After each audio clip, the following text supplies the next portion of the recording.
And for this podcast, listening to you and I talk, or your other guests, your other, people that you've had on your platform, and having some sort of outer body experience, like I'm just gonna live through them or whatever. No, that's not how this works. It is your life. So the best that you can do is take the suggestions from, whether it's books or people, places, positive people, positive places, and understand why you need to live vicariously.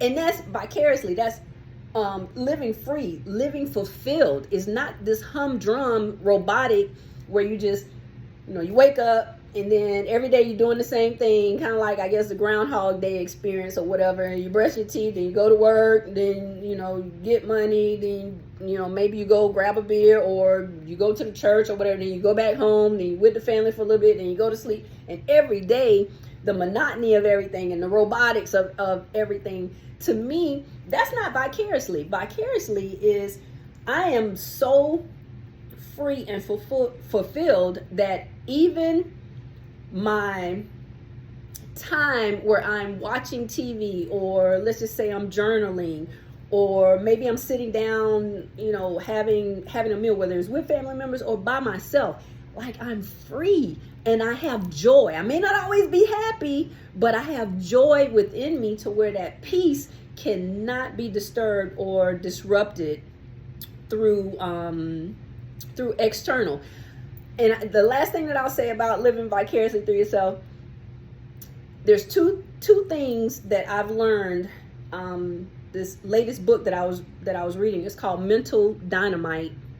He talked about the word Kaizen, Kaizen, and that's continuous work on yourself. Continuous work on yourself. And then equanimity.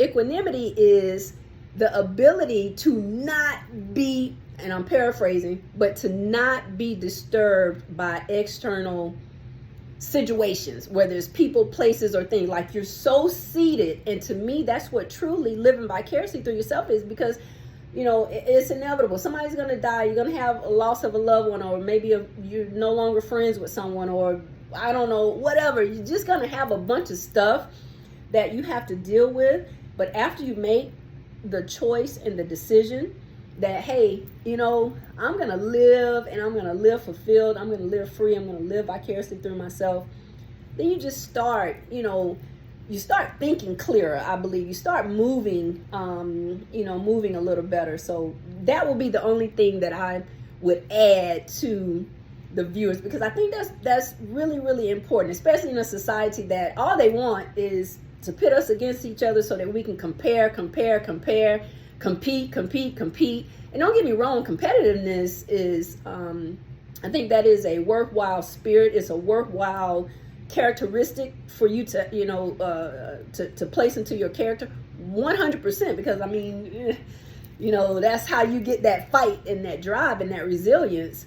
However, to just constantly compare and compete with different things, you're gonna be depressed, or you're gonna be not in a good headspace, and I think that's another thing that's contributing to all of the mental health issues worldwide, nationwide, global wide, because it's just, we're bombarded with so many things. And I believe that a lot of that would